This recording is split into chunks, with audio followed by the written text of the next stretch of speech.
Hey, what's up guys, it's Renaldo here. So this video is going to focus on the ANC's Secretary General Fikile Mbalula. That, by the way, is the correct way of saying it. So from here on out, you need to also say Fikile Mbalula. That's according to him, the right way of saying it. Anyway, he came out recently at a press conference and said that the ANC is going to organize a national protest march against the United States of America. That's right. So with the tariffs on the line, with a AGOA on the line, and a potential US aid comeback on the line, Fikile Mbalula and the ANC now wants to show the United States the middle finger. Now, before we get into the context of this video, please be sure to subscribe. The overwhelming majority of you that regularly watch my content aren't subscribed, but you can fix that by just clicking the subscribe button below. Remember, it's absolutely free. It's not going to cost you anything, so do it. All right, so let's listen to what Fikile Mbalula had to say. All right. So he says, the march of the 21st is a march to defend our sovereignty, which is under attack. No, it's not. But anyway, we're marching against imperialist aggression, which seeks to dictate what must happen to other states. We're marching against the undermining of multilateral forums in the form of the United Nations, such as these Board of Peace of Donald Trump. The Donald Trump administration is imposing itself the world over as a world policeman and want to dictate to other countries. We saw what happened to Venezuela and what is likely to happen to Greenland. But you trip still on what happened in Iran, right? You condemned Israel for what they did to Palestinians, but you can't condemn Iran for what it did to its very own people. I mean, what is the death toll now? Allegedly, it's more than 25,000 people brutally murdered by their own government.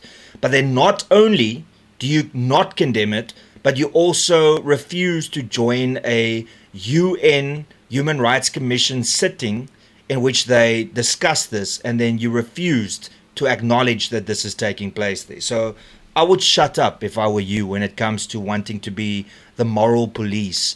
But anyway, let's have a listen to what he actually has to say. On the march of the 21st, we're marching in defense of our sovereignty, which is under attack.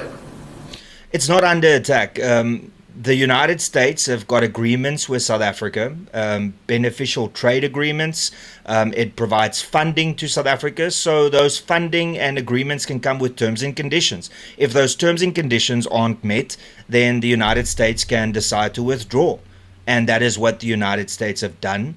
And it's not them trying to force South Africa to be anything other than what it used to be. Because due to China, Russia and Iran, South Africa is changing. Specifically, the ANC-led government is changing. And they want to act like it's the United States that's different, but yet no, it's your cozying up to Iran, China and Russia that is causing this. We're marching against imperialist aggression, which seeks to dictate to what must happen to other states. We're marching against unilateralism, the undermining of multilateral forums in the form of the United Nations and so on, and creating peace boards and all of that, led by Donald Trump administration in the United States, imposing itself on world over countries as a world policeman. Weird, because didn't you as the ANC under the guise of South Africa try to do the same thing by taking Israel to the ICJ? Is that not you acting like the world's policeman? But yet when it comes to Iran, you would choop still, right? Or whatever that it is, but world policemen, not even women, over countries, and want to dictate to what must happen to countries. Like you did with Israel. Exactly like what you did with Israel. And we've seen what happened in Venezuela and what is likely to happen everywhere else. So let's see what happened in Venezuela. It was a dictator that refused to not accept the election results, so he wasn't the legitimate president, right? And then this individual decided to allow gangs, specifically narcotic gangs, to infiltrate the country, as well as Russia and as well as Iran, and to an extent China, to come and get as much oil as they want, to manipulate Venezuela, where they make all the money, the citizens get nothing, and only the very wealthy at the top, that's in government, ANC, like that. So you are against a person that's a dictator in a country that didn't win an election. You think that that is not right, to remove somebody like that. No, you are on the wrong side of history here. Big debate now around Greenland and all of that between Europe and the United States of America. So it's not only us, we join in the rest of the world in raising our voice. We ourselves have been targeted consistently here that we are conducting a genocide on white people. We have explained ourselves. We have been very decent, explained ourselves, but America has intensified its isolation. Not really. The United States made it very clear that there are 4 requirements that they expect from South Africa in order to consider discussing the negotiations around lowering the tariffs. Not overthrowing South Africa, not coming here to take control. No, just to open trade relations and to get the tariffs lowered. And those 4 things are things that our constitution actually says should take place, right? Remove all race-based legislation in this country, meaning don't prevent companies that want to invest in this country and create jobs to have to jump through racist hoops by having to give a portion of their company away to undeserving individuals that didn't start the company. That is it. Make farm murders a priority crime. Stop expropriation without compensation. And then lastly, condemn the song Kill the Boer, Kill the Farmer, and don't allow it to be sung again in South Africa. What exactly is problematic with those requests? I think that for a constitutional democracy, not singing songs about killing people is a great first step. Not discriminating against people based on the color of their skin is a great step. Not killing people that's supposed to feed the nation is a great step. So all the things that the United States are requesting South Africa to do in order to perhaps considering lowering the tariffs against South Africa and even perhaps including South Africa in AGOA is, according to Fikile and Mbalula and the ANC, a way of the United States trying to overthrow the government in this country. The isolation of our country. No, the isolation of your country is due to the ANC-led government that is wanting to continue insane policies that has not seen growth in this country more than 2% annually for at least the last 10 years in this country. Including in forums like G20 that it happened to lead after South Africa. And they sent us a clerk here. They did not. You see, that type of insult, like, what did that guy do to you for you to call him a clerk? But now, as much as you complain about what the United States is doing to you, was that necessary? What you just said, calling that person a clerk, was that needed? No, it wasn't. But you see, you want to play the victim, but then you still insult, belittle, and attack. You know, like calling Donald Trump a white extremist, calling him Adolf Hitler, calling him a racist, calling him all of these terrible things that the ANC government has done, but then you expect nothing in return, like just them to accept the claims that you are making. Attend the G20 itself. They send a clerk. They didn't send the government. So there is what is called in the lack of better words, quote unquote, Cold War between us and the United States of America. Listen, South Africa is not that important that you can even classify that as a Cold War between South Africa and the United States. I love my country. I love its people. I love the vibe that we have in this country. But trying to compare ourselves to Russia in saying that there's a Cold War, nah. The United States does not need South Africa. South Africa needs the United States. There isn't a Cold War. This is a very one-sided affair. And the United States has been very gracious considering the things that the ANC and EFF and MK has said about it, and to an extent even the DA. And yet they're still willing to have negotiations. But you are undermining the people of this country consistently because there are four easy requirements that I mentioned earlier, and you refuse to just acknowledge it and give in to it because of what? The fact that China, Russia, and Iran told you not to do it because that'll impact them and their countries. America and our country. So our country is under attack. The rest of humanity is facing this notion of isolation and unilateralism. What a blatant lie. I mean, also, the country is not under attack. Like, you would know if the United States is trying to attack South Africa. Trust me. I mean, you would be one of the first people that will be sanctioned by the United States, and then you will find out. That's what we'll be marching about. But at the same time, Human Rights Day, 21st of March, 30 years of our constitutional democracy that we're celebrating this year. And you've got 145 race-based laws, more race-based laws than during the height of apartheid. So what exactly are you celebrating? The fact that there are 65 to 70 people dying every single day in this country? Are you celebrating the fact that you are discriminating based on race in this country in 2026? So what exactly are you celebrating? The state of South Africa is worse now than when we started to build a rainbow nation in 1994. So this celebration is hollow. It means nothing because whenever you try and add some importance to something, then it is immediately lost because the ANC is tainted with corruption. The ANC is filled with criminals. We don't want you as the government.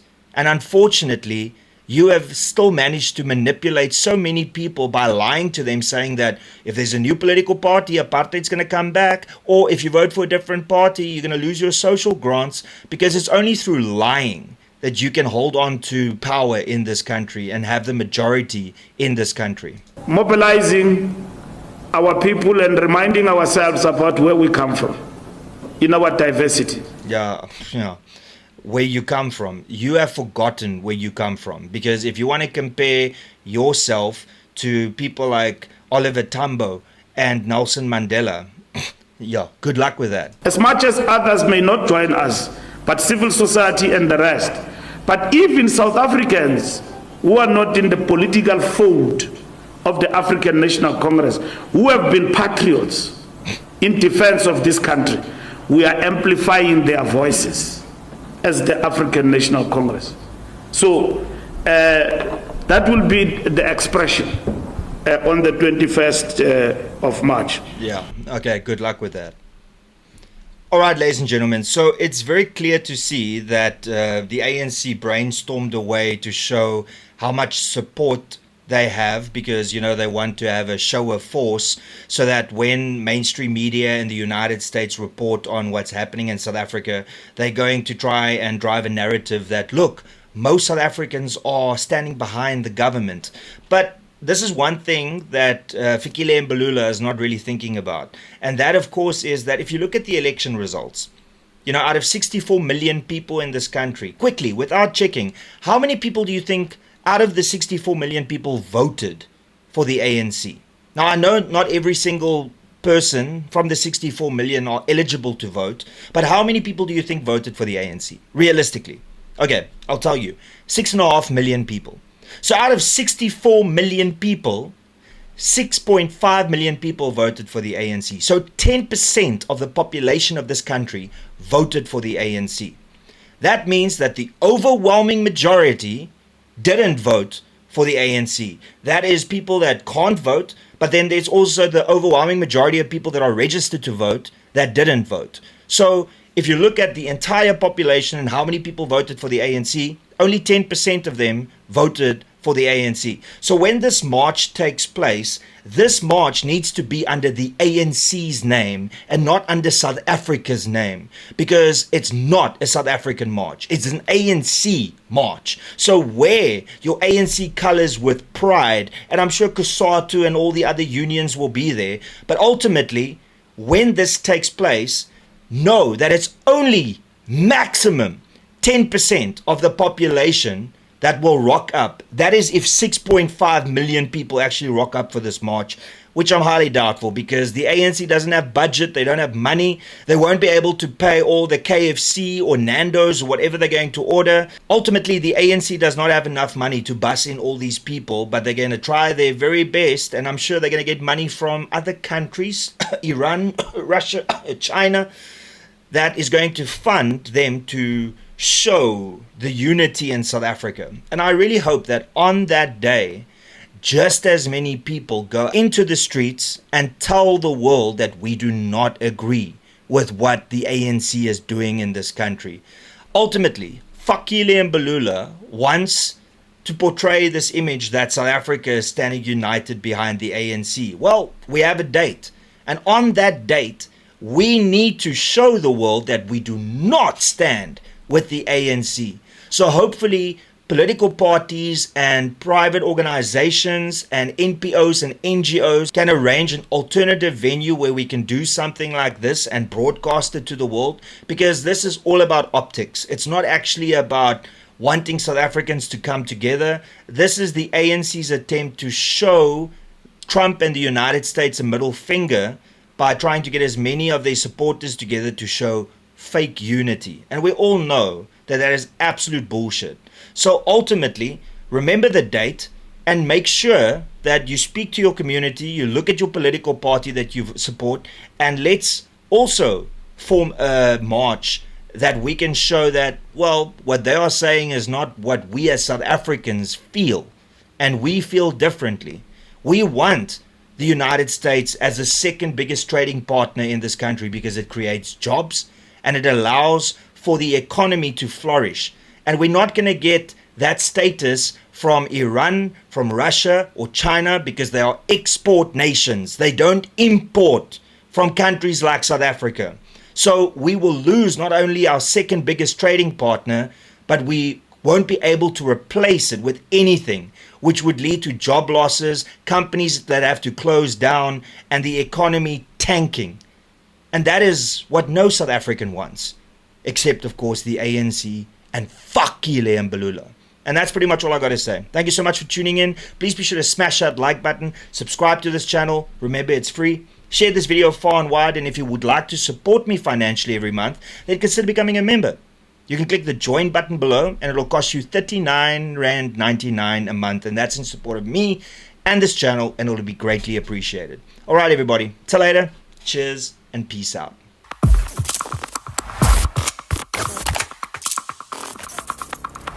You don't even know me, but every time you see me, you say, I wear my massacre. You don't even know me, but every time you see me, you say, I wear my massacre. I wear my massacre. You don't even know me, but every time you see me, you say, I wear my massacre. I wear my massacre.